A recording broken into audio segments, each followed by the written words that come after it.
Hello guys, for today's video, panibagong video na naman tayo guys. Maghahalo tayo ng masilya. Hindi tayo nakabili ng skim coat, bawal ng kalahati. Kaya patching compound ang gagamitin natin guys. Let's go!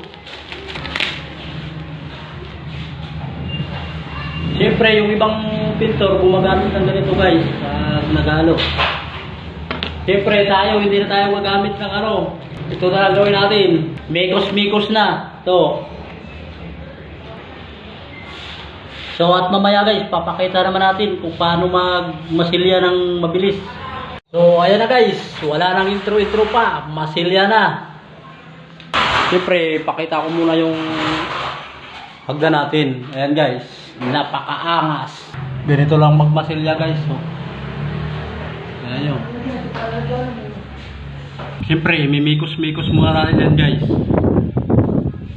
Ayan.